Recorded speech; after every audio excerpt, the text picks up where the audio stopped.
de ces femmes nous raconte comment elle a été arrêtée. On va lui proposer de soit faire une fellation forcée, soit d'être arrêtée, emmenée et ensuite torturée et emprisonnée. Elle va résister et ils vont la battre sévèrement et la violer dans la rue. 31. 31, c'est le nombre de femmes exécutées en 2024 en Iran. C'est le pire bilan depuis 20 ans pour les femmes dans le pays d'après Iran Human Rights. Et encore, ce chiffre qui vient d'être dévoilé, il a été revu à la baisse. 901 personnes minimum ont été exécutées dans le pays en 2024, ce qui fait de l'Iran le pays qui exécute le plus grand nombre de personnes au monde d'après Amnesty International. Mais alors qu'est-ce qui se passe en Iran? Vers quoi s'oriente la répression des autorités iraniennes et comment s'organise de l'autre côté la contestation? Eh bien, depuis la révolution iranienne de 1979 qui a renversé la monarchie en place, les religieux et l'ayatollah Khomeini ont pris le pouvoir. L'Iran est devenu la République islamique d'Iran et depuis cette date, toutes les femmes ont obligation de porter le voile, en plus d'autres restrictions comme ne pas trop mettre de maquillage ou porter des vêtements appropriés. Une police des mœurs s'est même mobilisée dans la rue pour veiller à ce que ces règles soient bien respectées. Les Iraniennes sont espionnées et opprimées pendant des décennies, mais en 2014, le peuple fait enfin entendre sa voix. De nombreuses photos et vidéos de femmes sans hijab sont publiées sur les réseaux sociaux et des mouvements jeunes se mettent en place pour protester, toujours sur les réseaux. Mais cette contestation, elle va se transformer à la suite d'un terrible événement. Le 13 septembre 2022, une jeune Iranienne se promène dans les rues de Téhéran avec son petit frère. Tout à coup, elle se fait attraper, poussée dans un camion et passée à tabac. Motif, elle portait mal son hijab. Elle est ensuite conduite à un centre de détention de la ville par la police des mœurs. Mais dans ce camion, selon des témoins, elle aurait été soumise à des actes de torture et à de multiples coups à la tête.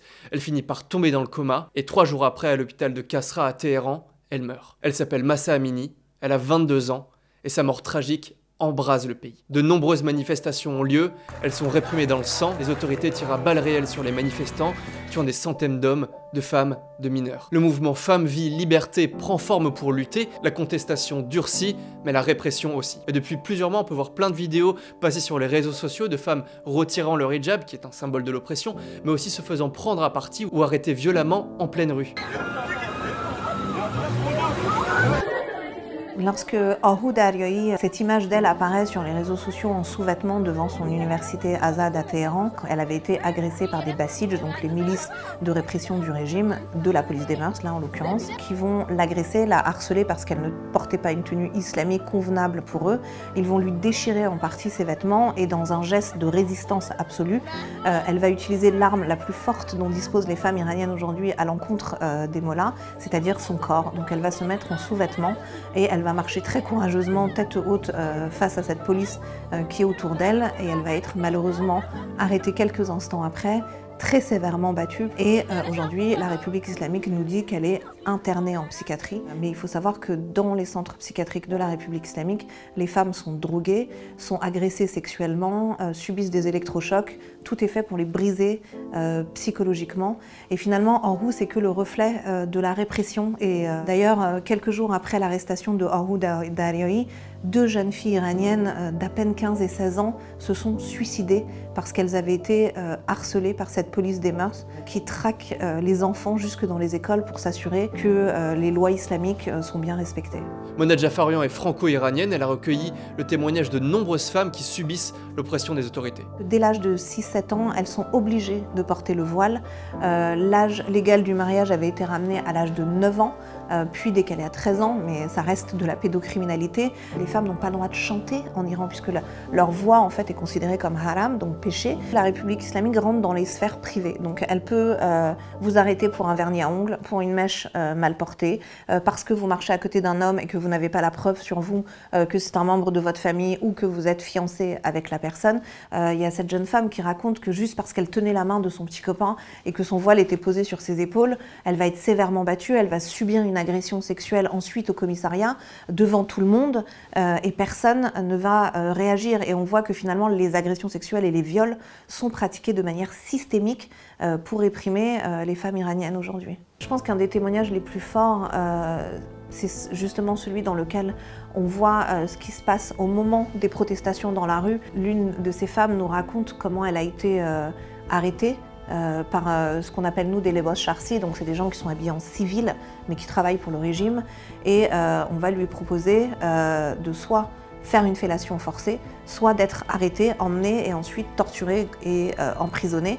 Elle va résister et ils vont la battre sévèrement et la violer dans la rue. Elle a dû rester immobile et faire presque la morte en espérant qu'il la laisse et que tout ça cesse. Parce qu'il lui dit clairement vous voulez la liberté, vous n'êtes que des putes, donc on va vous prouver, on va vous montrer en fait ce que c'est que d'être une femme libre. C'est des forces légales en République islamique qui ont le droit aujourd'hui de frapper, de torturer, de violer. Et ces lois, année après année, elles ne font que de se durcir. Les autorités iraniennes ont par exemple mis en place le plan Nour, qui veut dire lumière. Ce plan approuve et encourage les violations des droits humains contre les femmes et les jeunes filles se positionnant contre le port du hijab. C'est aussi pour ça qu'on voit un grand nombre de vidéos circulant sur les réseaux sociaux de personnes se faisant violenter, de jeunes femmes se faisant violenter.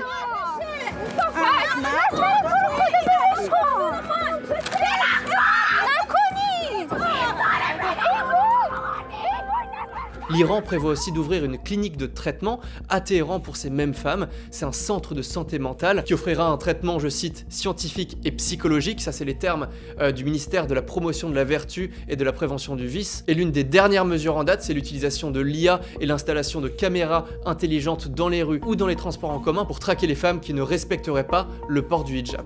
Mais cette répression s'exporte aussi en dehors des frontières iraniennes. Mona Jafarian elle-même dit être menacée pour avoir donné la parole à des femmes qui critiquent le régime. Je vis aujourd'hui sous protection policière puisqu'on a affaire à un État terroriste donc qui attaque partout, même ici sur notre sol. Et on voit bien finalement que la République islamique met tout en œuvre pour tenter de silencier toute personne qui porterait ce combat. Et moi j'avais vraiment envie qu'on leur donne la parole parce que la grande bataille c'est contre l'islamisme. Leur plus grande bataille c'est de faire tomber la religion dans l'État, c'est-à-dire d'obtenir cette laïcité qu'on a nous aujourd'hui la chance d'avoir en France et qui protège les droits des femmes, qui protège même les droits humains. Et c'est ça le nerf du combat. C'est pas juste un combat contre le voile obligatoire, ça serait complètement réducteur de penser ça, parce que ce voile est juste la colonne vertébrale et le porte-drapeau de l'islamisme.